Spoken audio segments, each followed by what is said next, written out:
नमस्कार, आप देख रहे हैं पॉलिटिकल आइडिया और मैं हूं प्रदीप कुमार।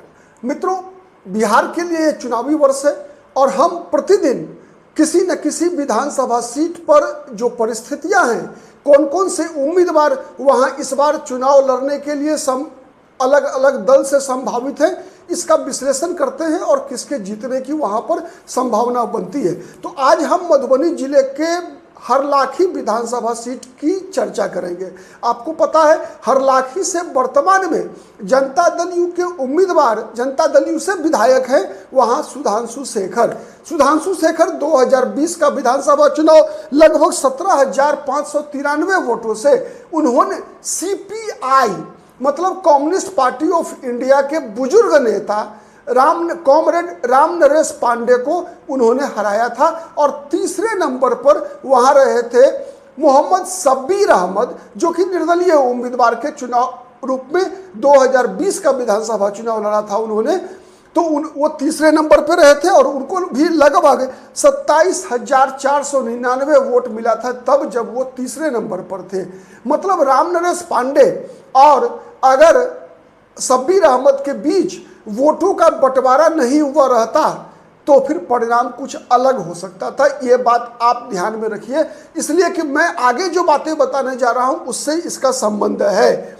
2015 में क्या हुआ था ये बात याद रखिए। 2015 में उस समय में आपको पता है कि जदयू महागठबंधन में थी और राष्ट्रीय लोक मोर्चा जो वर्तमान में उपेंद्र कुशवाहा की पार्टी है वो चुनाव लड़ रही थी एनडीए के गठबंधन की तरफ से। और जो एकमात्र सीट उपेंद्र कुशवाहा की पार्टी को मिला था वो 2015 में हरलाखी विधानसभा सीट मिली थी और वहां से चुने गए थे अभी जो सुधांशु शेखर वहां के विधायक हैं, उनके पिता स्वर्गीय बसंत कुमार। वो चुनाव जीते, परिणाम आया, कुछ ही दिन के बाद उनका दुर्भाग्यपूर्ण निधन हो गया। उसके बाद फिर कुछ ही दिनों के बाद वहां पर उपचुनाव हुआ तो वहां पर सुधांशु शेखर चुनाव जीते। लेकिन चुनाव जीतने के बाद सुधांशु शेखर ने दल बदल लिया, वो आरएलएसपी छोड़कर चले आए जनता दल यू में। तब से जनता दल यू में ही है, 20 का चुनाव वो जनता दल यू से लड़े। 2015 में उनके पिता बसंत कुमार जी ने मोहम्मद शब्बीर को, जो उस चुनाव में कांग्रेस पार्टी के उम्मीदवार थे, मतलब 2015 में आपको याद फिर दिला दूं कि उस समय में राष्ट्रीय जनता दल, कांग्रेस पार्टी और जदयू तीनों एक साथ चुनाव लड़ रही थी। उसके बावजूद जब उपेंद्र कुशवाहा की पार्टी को जो पूरे बिहार में एक सीट मिला उसमें हरलाखी था जहां से बसंत कुमार जीते थे, ठीक है। और उस चुनाव में भी सीपीआई के राम नरेश पांडे, चूंकि उस बार गठबंधन में सीपीआई नहीं थी तो सीपीआई वहां से चुनाव लड़ी थी और राम नरेश पांडे तीसरे नंबर पर थे और उनको लगभग 22,000 से वोट उस चुनाव में मिला था। तो ये तो रहा वहां का जो 2003 चुनावों का जो परिणाम रहा है वो।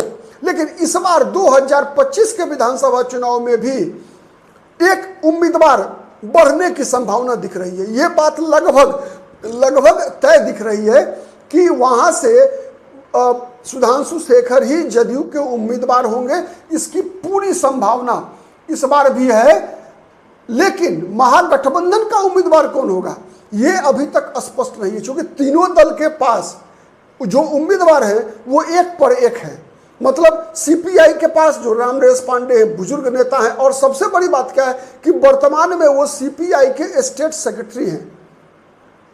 तो इस बात में कि बहुत अधिक संभावना है कि सीपीआई उस सीट को तो महागठबंधन में लेने का प्रयास करेगी ही करेगी, क्योंकि महागठबंधन की समन्वय समिति की जब बैठक होती है, चूंकि सबसे बड़ी बॉडी है उसकी, तो उसमें राम नरेश पांडे भी है, तो राम नरेश पांडे का ही सीट कट जाए इस बात की संभावना कम है। अगर ऐसा हुआ तो जैसा मैंने बताया कि एक उम्मीदवार फिक्स है, जदयू के उम्मीदवार सुधांशु शेखर होंगे, इस बात में कहीं कोई शक और शुबा नहीं करना चाहिए। इसलिए भी नहीं करना चाहिए क्योंकि बीजेपी वहां से चुनाव लड़ने के लिए उतावली नहीं है। ऐसा कोई संकेत नहीं मिला है कि जो और अन्य उपेंद्र कुशवाहा की पार्टी, जीतन राम मांझी की पार्टी या चिराग पासवान वहां से चुनाव लड़ना चाहते हो, ऐसा कोई संकेत अभी तक नहीं मिला है। इसीलिए मैं बता रहा हूं कि एनडीए से सुधांशु शेखर का चुनाव लड़ना तय है। अब महागठबंधन की बात करें, महागठबंधन में तीनों दल से 3 जबरदस्त उम्मीदवार हैं। एक तो रामनिवास पांडे, उसके बाद जो कांग्रेस पार्टी से मोहम्मद शब्बीर अहमद आप को मैं जानकारी के लिए बताऊं, मात्र लगभग 4000 वोट से ही चुनाव हारे थे 2015 में, इसीलिए उनका दावा भी मजबूत है। लेकिन रामनिवास पांडे ज्यादा वोट से हारते आ रहे हैं, तो ये एक आधार बनता है शब्बीर अहमद को। वहां से शब्बीर अहमद के लिए कांग्रेस पार्टी टिकट माने वो अपना सीट अब कांग्रेस के हिस्से में आए, इसका दबाव कांग्रेस पार्टी बनाएगी कि शब्बीर अहमद के सहारे किसी मुसलमान को उम्मीदवार बनाकर वहां पर जदयू का खेल बिगाड़ने का प्रयास करे। ये इस बात की बलवती है, संभावना काफी मजबूत है। लेकिन एक और उम्मीदवार जो बहुत ही जबरदस्त रूप से एंट्री मार रही है बता रहा हूं, युवा नेता प्रिया कुमारी यादव काफी मेहनत कर रही है हरलाखी विधानसभा क्षेत्र में, काफी मेहनत कर रही है। जितनी ज्यादा सक्रिय अभी प्रियाराज हैं वहां, प्रिया कुमारी यादव जितनी ज्यादा सक्रिय है, उतना सक्रियता शायद ही 243 विधानसभा सीटों पे कोई उम्मीदवार आपको दिखेगा।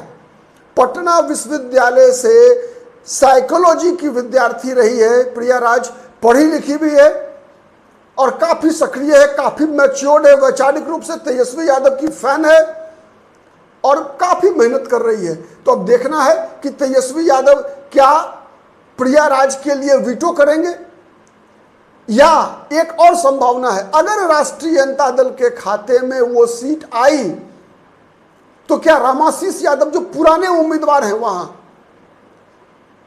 पुराने नेता हैं आरजेडी के, पूर्व में विधायक भी रह चुके हैं जदयू से भी, तो क्या उनको राजद टिकट देगी या राजद के हिस्से में वो सीट आएगी? तो अगर राजद के हिस्से में ये सीट आती है तो रामाशीष यादव भी एक संभावित प्रत्याशी होंगे। लेकिन मुझे नहीं लगता जिस प्रकार से प्रिया कुमारी सक्रिय हैं, उनके दावे को नकार पाएंगे तेजस्वी यादव, इस बात की संभावना कम दिखती है। और इस बात की भी संभावना बनती है कि अगर रामनिवास पांडे के खाते में गया वो सीट, तो इस बात की पूरी संभावना बनती है कि मोहम्मद शब्बीर अहमद फिर निर्दलीय उम्मीदवार के रूप में चुनाव लड़े। इस संभावना से भी इनकार नहीं कर सकते। और साथ ही यह भी संभावना बनती है कि अगर रामाशीष यादव या प्रियाराज यादव को आरजेडी सीट नहीं ले सकी और इन दोनों को उम्मीदवार नहीं बना सकी, तो इन दोनों में से भी कोई एक निर्दलीय चुनाव लड़ने को तैयार हो जाए। तो इस संभावना से भी आज मैं इनकार नहीं कर रहा हूं, इस बात की भी प्रबल संभावना है।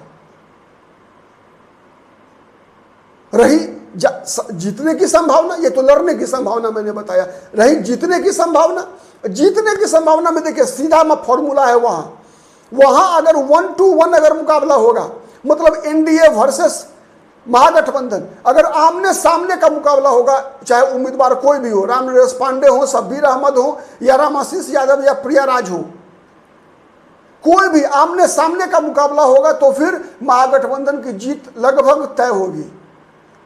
क्यों कह रहा हूं मैं, उसका कारण समझिए। उसका कारण यह है कि 3 वोट बैंक ऐसे हैं वहां पर जो कि जिसकी संख्या अच्छी खासी है, और तीनों अगर मिलेगा तो एनडीए की हार पक्की हो जाएगी। वो 3 कौन कौन है? तो सबसे पहले है मुसलमान का वोटर, मुसलमान, दूसरे नंबर पर है यादव, और तीसरे नंबर पर है सीपीआई का कैडर वोट।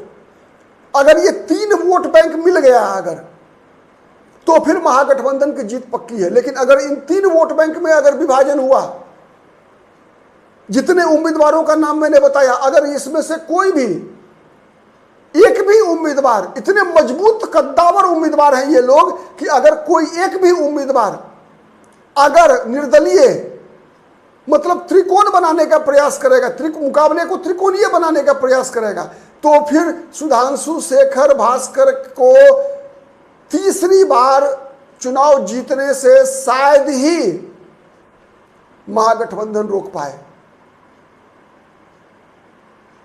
चूंकि कारण क्या है कि 3 जो मैंने बताया, मुसलमान, यादव और कैडर वोट सीपीआई का, अगर इसमें बंटवारा नहीं हुआ तो फिर जो माई के खिलाफ जो पोलराइजेशन होता है वहां भी होता है।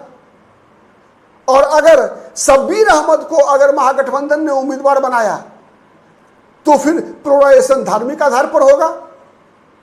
अगर महागठबंधन ने रामनिवास पांडे और प्रिया राज या रामाशीष यादव को उम्मीदवार बनाया तो फिर जातीय के आधार पर होगा ध्रुवीकरण, और जाति के आधार पर और धर्म के आधार पर, इन दोनों आधार पर अगर ध्रुवीकरण हो गया अगर, तो सुधांशु शेखर की जीत पक्की।